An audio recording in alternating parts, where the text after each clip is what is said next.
पूर्वी दिल्ली के हर्षविहार इलाके में 60 साल की बुजुर्ग महिला की हत्या करने का मामला सामने आया था। हत्या के बाद शव को पॉलिथीन में बांधकर बेड के अंदर ठिकाने लगाया गया था। महिला अपने किराएदार से किराया लेने के लिए गई थी। मृतका की पहचान आशा देवी 60 वर्षीय के रूप में हुई थी। वहीं उत्तर पूर्वी दिल्ली के थाना नंदनगरी पुलिस ने देवेंद्र को अलीगढ़ से गिरफ्तार कर लिया है, जो बुजुर्ग महिला की हत्या कर फरार हो गया था।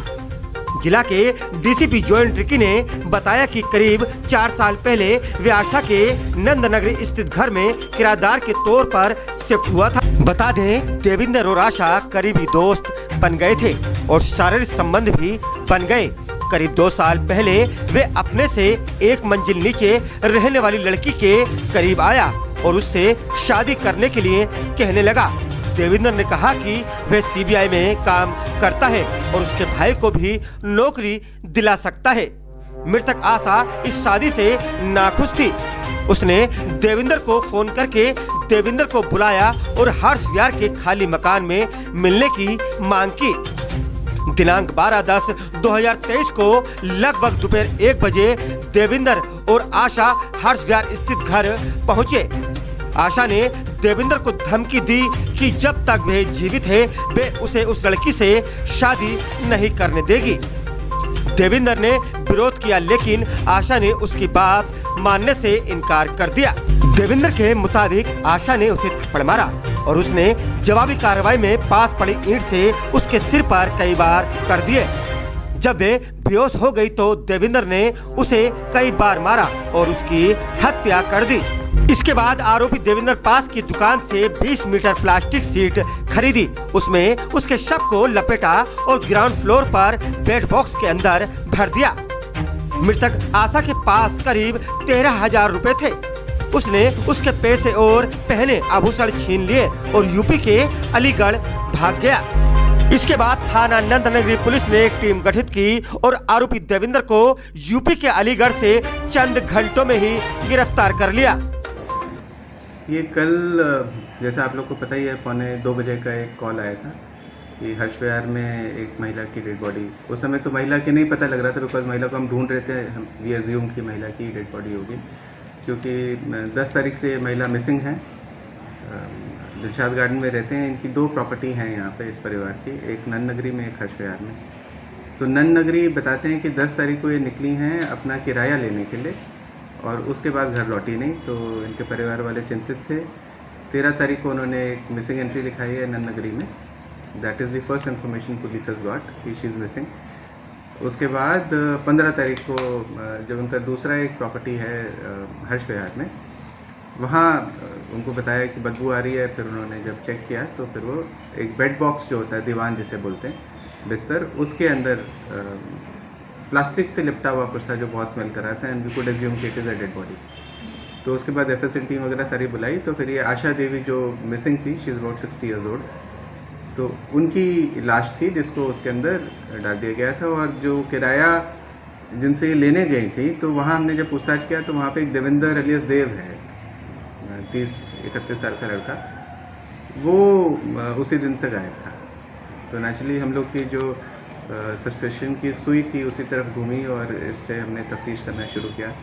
तो इसमें जो इम्पोर्टेंट हम लोगों ने 3-4 टीम बनाई थी। जो एक टीम थी जो एसीपी हमारे अभिषेक हैं, एसीपी गोकुलपुरी, वो नंदनगरी का काम देख रहे हैं, और हमारे एसएचओ नंदनगरी साहब रणधीर सिंह साहब, इन लोगों ने एक अच्छी टीम बनाई और सारी सीडीआर एनालाइज करके सब कुछ करके देवेंद्र को ढूंढ के निकाला। तो देवेंद्र भाग के अलीगढ़ में जाके छुप गया था, तो वहाँ से उसको टीम को लेकर आए। तो अभी मैंने ही बात की देवेंद्र से, टीम ने पहले ही बात कर ली। तो उसने जो खुलासा किया वो थोड़ा सा प्रकाश डालता है इस चीज़ में। वो बताता है कि करीब वो 2015 में दिल्ली आया, अलीगढ़ से 12वीं तक पढ़ा हुआ है। पिताजी उसके किसान का काम करते हैं, वहाँ कुछ खेती बाड़ी भी थी इनकी। और बड़े सपने लेके जैसे लोग आते हैं दिल्ली, तो ये भी आ गया। पर यहाँ के कुछ कहता है कॉपर का मैंने कुछ काम वाम भी किया, फिर वो कोविड पीरियड में वो ठप हो गया। तो प्रेजेंटली 2 साल से अनएम्प्लॉयड है। पर ये बताए कैसे कि मैं कुछ काम नहीं करता हूँ। तो इसने झूठ बोलना शुरू किया पहले अपने पिताजी को जाके इसने बोला कि जी मैं जर्मनी में पढ़ता हूँ, और उनको कन्विंस करने के लिए कि मैं बड़ा आदमी हो गया हूँ, ये अपने साथ कुछ PSO हायर करके ले गया। और बताते हैं कि पिताजी इम्प्रेस हो गए, आगे पढ़ रहा हूँ बोल के उन्होंने कुछ 2-3 बीघे ज़मीन भी बेची और इसको पैसा प्रोवाइड किया, जिससे इसका काम चल रहा था। अब 4 साल पहले ये इस मकान में शिफ्ट हुआ है, ए ब्लॉक में, 2nd फ्लोर पे रहता है, 7-8 हज़ार रुपये किराया देता है। तो बताते हैं कि जो मकान मालकिन है आशा देवी, तो नाउ शी 60 पर उस समय 55-56 साल की थी। तो इनके साथ इसकी दोस्ती हो गई थी और मिलना जुलना था इनका बीच में। और उसी फ्लोर में एक उर्मिला देवी रहती हैं, उनकी एक बिटिया है। तो ग्राउंड और 1st फ्लोर उनका है नीचे वालों का, तो 2nd में ये रहता है। तो उनकी जो बेटी है उसके साथ भी इसकी दोस्ती हो गई और उनके रिश्ते की भी बात चल रही थी। अब हुआ क्या है कि 4 तारीख को उनका रोका हुआ।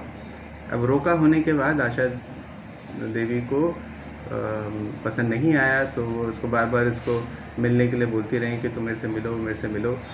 और 10 तारीख को ये तय हुआ कि ये लोग हर्ष विहार वाले मकान जो कि खाली था वहाँ पे जाके बैठ के बात करेंगे। वहाँ पे जब ये लोग गए तो दोनों में झगड़ा हुआ इस बात को लेके कि भाई तुम कैसे शादी कर सकते हो, जब तक मैं हूँ तुम शादी नहीं करोगे। एंड ये शादी करना चाह रहा था, naturally he is young, he is 31। और इसने महक के परिवार वालों से भी झूठ बोला हुआ था कि मैं CBI में काम करता हूँ, मैं कुछ और काम करता हूँ, और मतलब झूठ नटवर लाल टाइप है ये थोड़ा। तो हर किसी को थोड़ा झूठ वूठ बोल के इम्प्रेस करने की कोशिश करता है। तो वहाँ इन लोग की जो कहा सुनी हुई वो थोड़ी सी आउट ऑफ कंट्रोल हो गई। बताते हैं ये कि और फिर आशा देवी ने हाथ उठा के इनके ऊपर 2-3 बार थप्पड़ मारा। तो गुस्से में आके इसने भी वहाँ एक ईंट रखी थी पहली मंजिल पे, वो ईंट उठा के उनके सिर पे मारी, वो गिर गई। तो फिर उन्होंने 3-4 बार और मारा और फिर इसको समझा नहीं क्या करें, तो फिर नीचे लेके गया ग्राउंड फ्लोर पे। फिर बाहर गया एक शॉप से, इसने करीब 20 मीटर प्लास्टिक का पॉलीथीन का वो शीट खरीदा, 600 रुपये का ख़रीदा। उस बात को भी हम लोग वेरीफाई कर रहे हैं अभी। और फिर वापस जाके बॉडी को लपेट के उसने बेड बॉक्स के अंदर डाल दिया। और आशा के पास में करीब 13,000 रुपये थे और उसकी जो ज्वेलरी जो उसने पहनी हुई थी वो सारी इसने उतार ली और उसके बाद ये यहाँ से भाग गया था। क्या क्या बरामद हुआ इसके पास से? हाँ जी, क्या क्या अभी बरामदगी के लिए हम लोग ये सब इसने अभी इंटरोगेशन में बताया है। तो अभी ये काम हमारा बाकी है, इसको रिमांड पे लेकर आएंगे तो फिर इसके पॉइंटिंग आउट पे रिकवरी होगी। सर, इसने मारने से पहले शारीरिक संबंध बनाए, कुछ इस तरह की बातें भी सामने आई थी। अभी उस बात की कोई पुष्टि नहीं कर रहा, अभी पूछताछ कर रहे हैं।